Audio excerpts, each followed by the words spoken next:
Evaluating is the fifth step of ADPIE, or the nursing process. And in this step, the nurse and the patient, they measure the patient's outcomes, right? So we want an optimal outcome or a successful outcome. And the nurse and the patient does this together. There's many factors that contribute to the patient's ability to achieve an expected outcome. And the purpose of evaluating the patient's progress with the plan of care is to allow the patient to achieve an expected outcome and to direct the future relationship with the nurse-patient interactions. Okay. In addition to that, the nurse will then determine what will happen next after evaluating. Either the patient has met their goal and the plan of care will be terminated because the expected outcome was achieved, or the plan of care may be modified if there's still some difficulties in achieving the outcome, or it could be a continuation of the plan of care for more time to be allowed to achieve the outcome. So therefore, our goal is appropriate, our interventions are appropriate.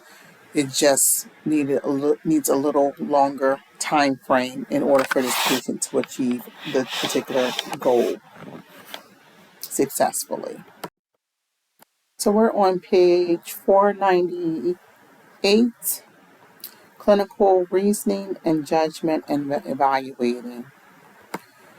So the 5 classic elements of evaluation, and they are listed here: identifying the evaluative criteria and standard, collecting data to determine whether criteria and standards were met, interpreting and summarizing the findings, documenting judgment, terminating, continuing, and modifying the plan. So on page 500, you will find this evaluation portion of ADPIE explained. So at this moment, either the plan of care will be terminated, continued, or modified. So the evaluation includes measuring how well the patient has achieved the desired outcome, identifying factors contributing to the patient's success or failure, modifying the plan of care if indicated or necessary. So here we're going to compare evaluative criteria versus standards, and we're on page 501. So the definition for criteria is measurable qualities, attributes, characteristics that identify skills and knowledge or health status. Criteria describes acceptable levels of performance by stating expected behaviors of the nurse or patient, whereas standards are the level of performance accepted by and expected of nursing staff and other health team members. Standards are established by authority, custom, or consent. So we have our first question. The purpose of evaluation is to allow the patient to achieve an expected outcome to direct future patient-nurse interactions, true or false. So we just went over this a few slides ago. I think you all know the answer. And the answer is true. The purpose of evaluating is to allow the patient achievement of expected outcomes to direct future nurse-patient interactions. And I believe I actually used the word relationships as well, because you're developing relationships, that trusting rapport. Collecting evaluative data begins on page 501 and it extends into page 502. And we have box 19-2 that gives us a breakdown of expected outcomes, nurse interventions, evaluative status, in reference to each of these different types of outcomes. And then on our next slide, we shall talk about these different types of outcomes more in depth. So we have cognitive, psychomotor, affective, physiological, and then time criteria. The four types of outcomes include cognitive, which is an increase in the patient's knowledge; psychomotor, patient's achievement of new skills; affective, changes in the patient's values, beliefs, and attitudes; physiological, physical changes in the patient. So we've mentioned these before in probably two other chapters. So you want to make sure you have an understanding of these different domains of learning. So here your text is explaining how you can evaluate outcomes for these different learning domains. So I do want to mention that the physiological is something new that was not mentioned in our earlier chapters. The earlier chapters only addressed cognitive, psychomotor, and affective. So cognitive, when evaluating outcome, asking the patient to repeat the information or apply the new knowledge. Okay, that's how you can evaluate whether the outcome was successful. Psychomotor, asking the patient to demonstrate new skills. So this is how we could evaluate whether the teaching was effective. Effective learning domain, you want to observe the patient's behavior and conversation. So this is how you would be able to determine if that teaching was successful for this particular learning domain. And then we have physiological, using physical assessment skills to collect and compare data. So this is how you would be able to judge whether the patient was able to achieve a successful outcome. Okay, so our question: which example is a psychomotor outcome? So, if you know what psychomotor is, think of the answer in your brain before reading the answer choices. Then read each and every answer choice and choose the one that aligns with your first thought. If you do not know what psychomotor is, then use your test taking strategies to try and eliminate these options and increase your chance of achieving the correct answer or choosing the correct answer.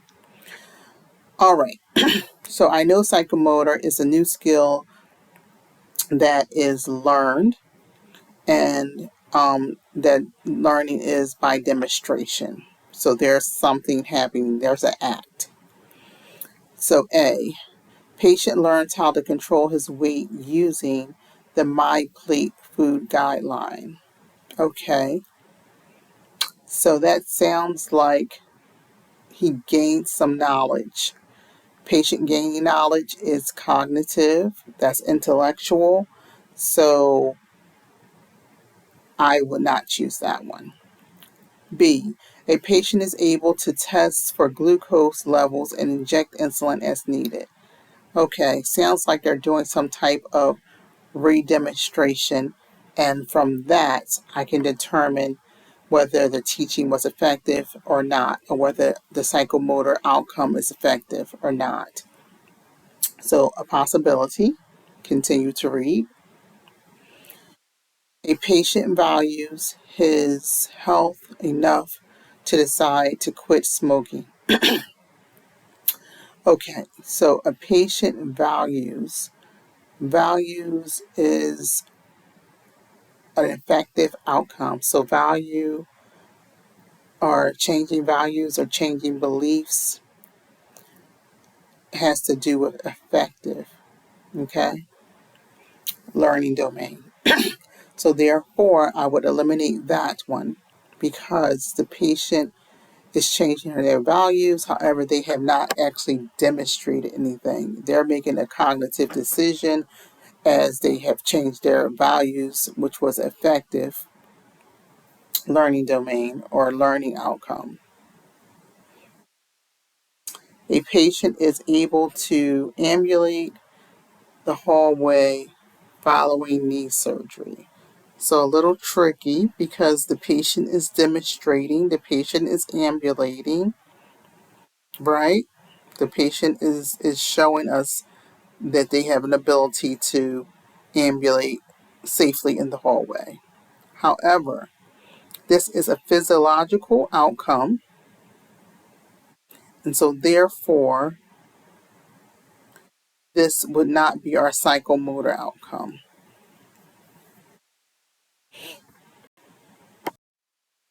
So our answer is B. A patient is able to test for glucose levels and inject insulin as needed. Psychomotor outcomes involve the patient's achievement of a new skill such as controlling diabetes. So on page 503, it talks about evaluative statements. So after the data has been collected, interpreted, and determined patient outcome achievement, the nurse makes and documents a judgment summarizing the findings. This is called an evaluative statement.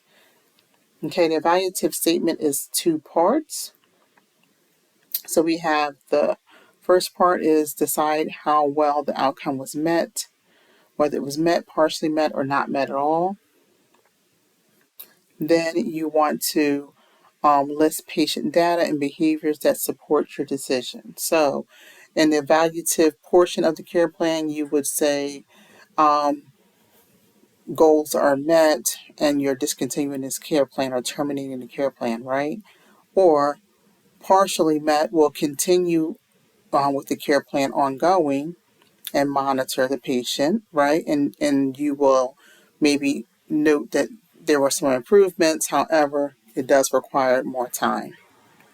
Or the goal was not met, and maybe we are reevaluating the goal or reevaluating the interventions.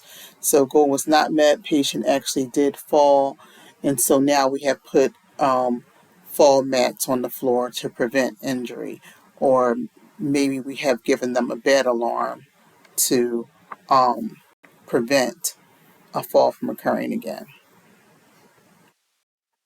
So variables affecting outcome achievement. So on page 504, it mentions the variables and then it mentions possible solutions for the variables. So in our previous chapter for implementation, we spoke about the patient and the nurse being a variable. However, in this chapter, it mentions for variables affecting outcome achievement, the patient, the nurse, or the healthcare system. And I do suggest that you read through table 19-1 on page 504. So an example is a patient gives up and does not want to pursue treatment, such as a cancer patient refusing chemotherapy. A nurse suffering from burnout could be an example of a nurse variable. And then the healthcare system variable could be inadequate staffing. Okay, so this information begins on page 503 at the very bottom, modifying the care plan. However, these four bullets are at the top of the paragraph for page 506. So, actions based on the patient's response to the care plan. So, deleting or modifying the diagnosis or problem, making the outcome statement more realistic, increasing the complexity of the outcome statement, change nursing interventions, and if there's a paragraph that goes more in depth for each of them, it kind of gives you a little example. Special attention to page 506 under table 19-2. I suggest you read from 505 to 506. The table 19-2 is breaking down the different parts of ADPIE as well as the nursing response. With special attention to implementing and number 3, so documentation is inadequate. So that could be the problem, right? Documentation is adequate because there is no complete written record of nursing care. Legally, this care was never provided. If it was not written, then it was not done. And you must know that as a nurse. You need to document all of your interventions, all of your assessment data, as well as your interview and your conversations with the patient. Which action should the nurse take when a patient has achieved each expected outcome in the care plan?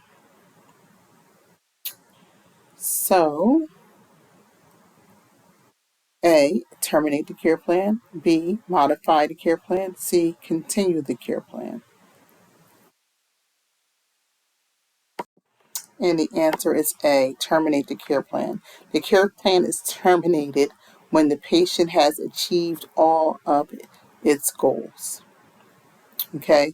There's only need to modify a care plan if the patient has some difficulty achieving outcomes, and the plan of care is continued if it just requires a little more time to be successful and achieve the outcomes that are desired. So IOM, who are stakeholders in nursing, that IOM stands for the Institute of Medicine. So they have 10 rules to redesign and improve care. And this is on page 506 and goes into page 507. So the 10 rules include care based on continuous healing relationships, customization based on patient needs and values, the patient as the source of control, shared knowledge, and the free flow of information, evidence based decision making, safety as a system priority, the need for transparency,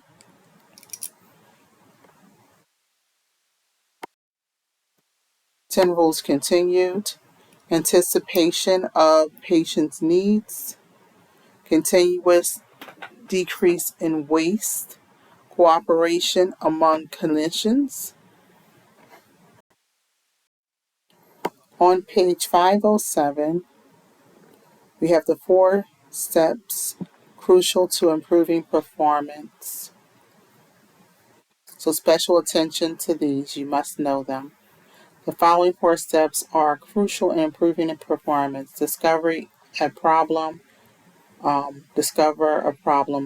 Plan a strategy using indicators, implement a change, assess the change. If the outcome is not met, plan a new strategy. And in box 19-3 at the bottom of that page, it actually goes into more detail explaining these 4 steps.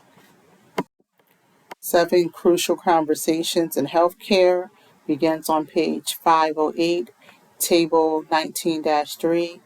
It has all 7 crucial conversation categories, examples, and then recommendations. Read through them. So the 7 categories include broken rules, mistakes, lack of support, incompetence, poor teamwork, disrespect, and micromanagement. Okay, AACN standards for establishing and sustaining healthy work environments include skill communication, and these are all on page 509, box 9-4, explains each of these bullets. Please read through them. True collaboration, effective decision making, appropriate staffing, meaningful recognition, and authentic leadership. Evaluative programs goes from 510 to page 512. Quality assurance programs, structure evaluations, process evaluations, outcome evaluations, quality improvement, patient safety, nursing sensitivity, quality indicators, concurrent and retrospective evaluation, peer review. And between these pages and the paragraphs, it explains them all in very detail. I want to call special attention to retrospective evaluation on page 512. So may use post-discharge questionnaires, patient interviews by phone or face-to-face, or chart reviews. Nurse audit to collect data. So if you just think of when patients are discharged from the hospital, they received a survey, how was their care, and things of that nature, or they'll get a call from an outside agency asking about their hospital stay. Okay, so we have a question. An outcome evaluation focuses on measurable changes in the health status of the patient or the end result of nursing care. True or false?